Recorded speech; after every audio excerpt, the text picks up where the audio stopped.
Здравствуйте, это программа «Интервью», и у нас в гостях министр лесного хозяйства Башкортостана Марат Шарафутдинов. Марат Искандарович, здравствуйте. Здравствуйте. Башкортостан богат лесами, более трети его территории покрыты насаждениями, при этом случаются пожары. Расскажите, сколько их произошло с начала этого года и как в целом ведется с ними борьба? Действительно, в последние годы борьба с лесными пожарами вышла на первый уровень нашей работы, и в текущем году лесники Республики Башкортостан, как обычно, борются с лесными пожарами. В этом году у нас на текущий момент произошло 14 лесных пожаров на общей площади чуть более 29 гектаров. Да, это объем чуть больше прошлого года, но если посмотреть среднее пятилетнее значение, это более чем в 100 раз по площади меньше, чем произошло за последние 5 лет. Сегодня мы работаем в условиях повышенной готовности, потому что у нас введен на территории республики и продолжает действовать особый противопожарный режим. Работа наших леспожарных станций в круглосуточном режиме осуществляется. Реагирование происходит практически моментально. Нужно сказать, что из этих 14 возгораний все пожары потушены в течение первых суток, то есть 100% оперативность тушения. Противопожарный режим действует, насколько я помню, с апреля, да? Да, у нас в этом году довольно-таки рано начался вообще сезон. Первые пожары произошли в начале апреля. 3 апреля у нас открыт пожароопасный сезон, и в апреле же мы ввели особый противопожарный режим. Он может закрыться в любой момент, то есть по особому распоряжению, да? Мы его закрываем в соответствии с условиями погоды и классами пожарной опасности, которые устанавливаются в лесах нашей республики. Марат Искандарович, а как в целом ведется борьба с браконьерами, потому что нередки случаи, когда они незаконно вырубают деревья, и в целом какова динамика, снижается ли количество таких преступлений, и чаще всего на какие деревья они покушаются? Действительно, такая проблема существует, но нужно сказать, что на протяжении последних лет у нас идет планомерное снижение объема незаконных рубок. Например, на текущий момент у нас минус 28% к объему прошлого года. Как мы этого добились? Во-первых, у нас прошло неплохое переоснащение материально-технической базы наших работников лесного хозяйства. Мы закупили и лесопатрульную технику, закупили фотоловушки. В общем и целом инструментарий был закуплен и обновлен, поэтому это тоже повлияло на такие результаты. Второй момент, который мы считаем тоже очень действенный, это возможность проведения космического мониторинга. Мы сегодня охватываем 95% территории лесного фонда космическим мониторингом. То есть мы получаем снимки и уже дешифрированные данные о возможных местах незаконных рубок. К примеру, скажу, у нас в 2018 году мы таким методом начали пользоваться. В 2018 году охват территории лесного фонда составлял 6%. Сегодня, как я уже сказал, 95%. Также один из инструментов, который влияет на качество проведения работы и снижение незаконных рубок. Усиливаем мы все-таки, тесно работаем с правоохранительными органами, межведомственное взаимодействие. Это и с Гостехнадзором нашим, республиканским в части проверки техники, и с нашими общественными лесными инспекторами. Поэтому все это в целом вкупе дает такие результаты. А какое наказание гразит, допустим, браконьерам? Наказание у нас в зависимости от объема незаконной рубки и, соответственно, ущерба, начиная от административного правонарушения, то есть административного штрафа, заканчивая уголовной ответственностью и реальными сроками. Еще у вас ведется видеомониторинг территории леса, там, допустим, камеры стоят. Сколько их установлено по территории республики, чтобы следить за ситуацией? Но опять возвращаемся к пожарам, потому что камеры системы лесоохранителей, действительно, они у нас стоят. 22 камеры на сегодня у нас функционируют. Это именно предназначено для охраны лесов от пожаров. Система работает на базе искусственного интеллекта, то есть мы получаем координаты, мы получаем сигнализацию наши диспетчера, где ориентировочно находится место возгорания.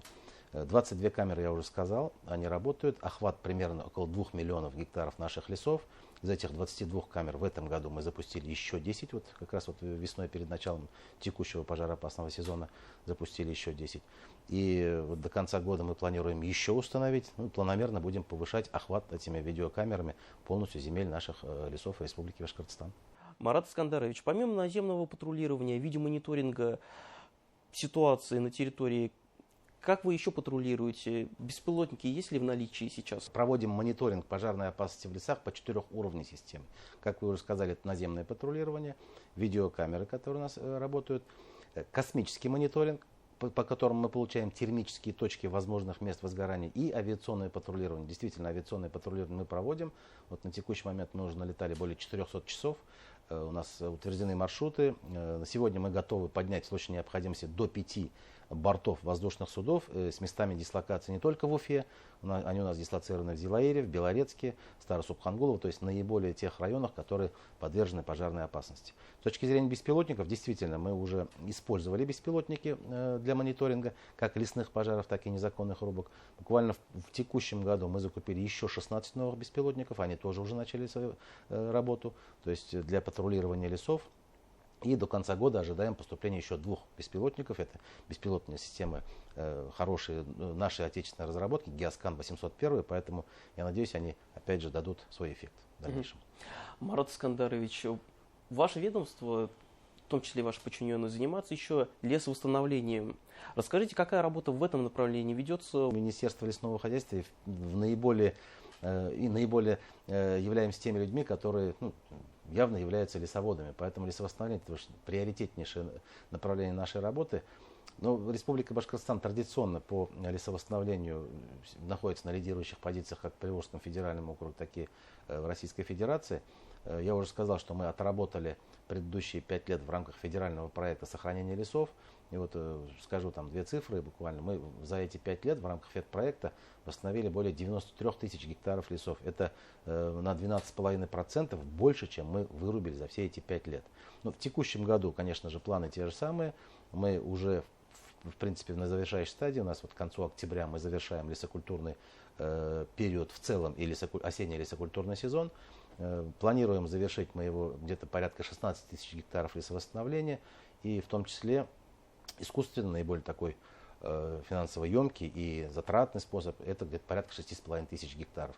То есть все плановые значения в текущем году будут выполнены.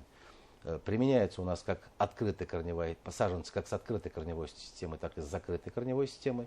Посадочный материал, понятно, что каждый вопрос лесовосстановления, начинается с семян, поэтому и выращиванием посадочного материала. Для этого у нас более 120 питомников и теплиц имеется.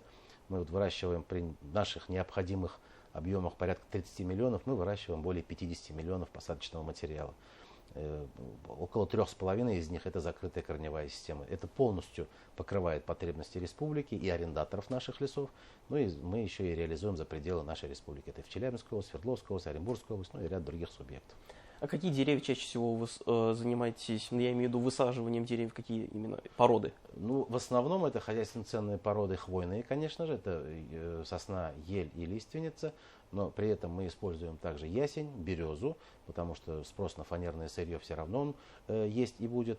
Ну и в последние годы мы начали культивировать в наших питомниках еще и липу. То есть мы выращиваем из семян липовые саженцы, высаживаем их уже в наши леса.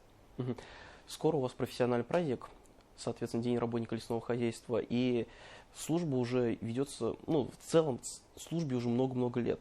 И, соответственно, вы занимаетесь еще и воспитанием подрастающего поколения. Расскажите об данной работе, как вы взаимодействуете с маленькими жителями республики, чтобы им рассказывать и в целом посвящать в такое интересное дело. Действительно, в последние годы, наверное, все уже знаем, все уже слышим, появились так называемые агроклассы, так ведь по линии сельского хозяйства. В лесном хозяйстве это произошло гораздо раньше. Значит, у нас на сегодняшний день на территории республики функционирует порядка 28 школьных лесничеств. Общий охват наших учеников, наших детей в этих школьных лесничествах более 800 человек. И вот буквально вчера, пользуясь случаем, уж хотелось бы поздравить, буквально вчера одно из старейших наших школьных лесничеств отметило 60-летний юбилей. Это школьное лесничество средней школы номер 2, села Бишбуляк, Бишбулякского района. Мы, конечно, съездили, поздравили ребят. Пользуясь случаем, хотелось бы их также поздравить с таким большим юбилеем школьного лесничества. И хотел еще уточнить, какие у вас планы на ближайший год и ближайшие годы по лесовосстановлению и в целом по другим направлениям, связанным с экологией и, так скажем, соблюдением всех правил и норм при ведении лесного хозяйства? Планы, конечно же, они имеются, потому что развиваться нужно, идти вперед нужно. По крайней мере, дальнейшее оснащение беспилотными авиационными системами – это одна из приоритетных задач. Во-вторых, это, конечно, цифровизация лесной отрасли. Сегодня мы с 1 января текущего года перешли в новый формат работы. У нас заработала федеральная государственная информационная система лесного комплекса. То есть все отчеты, декларации, все документы проходят в цифровом виде через ВГИС-ЛК. Ну и плюс вот государственные услуги, которые оказывает министерство, они уже года, наверное, с 23 года, они все переведены в электронный формат, и каждый житель нашей республики может получить эти государственные услуги через госуслуги, через МФЦ и так далее. Третье, значит, конечно же, развиваем лесовосстановление, планы никто с нас не снимает.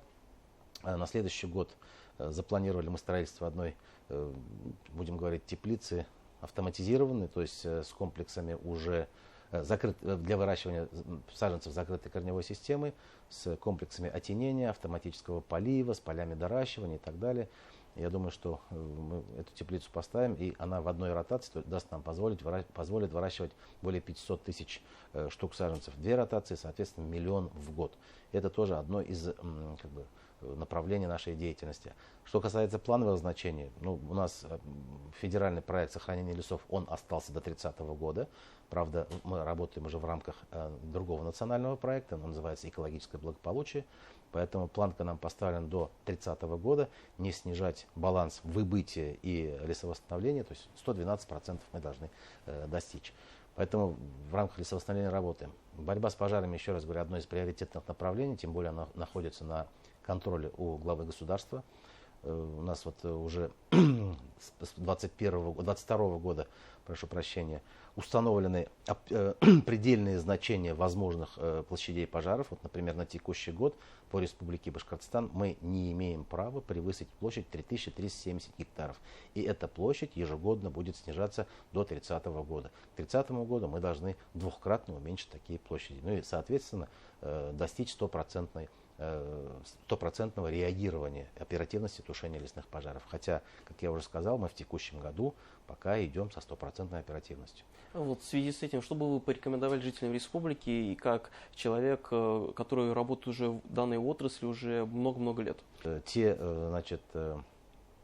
первичные меры пожарной безопасности, пожалуйста, необходимо соблюдать. То есть это не бросать окурки, не разжигать костры. Вот у нас охотники иногда балуются, там выкидывают горячие гильзы или пыжи. Даже от этого может произойти. Ну и само собой, конечно же, не оставлять мусор в лесу, потому что у нас довольно большое количество возгораний из-за того, что просто сыграла как линза оставленная пустая бутылка. Даже это может повлечь за собой возгорание на лесных участках. Пользуясь случаем, хотел бы поздравить наших работников лесного хозяйства Республики Башкортостан с праздником Дня работника леса. Пожелать всего самого хорошего, здоровья, успехов в работе.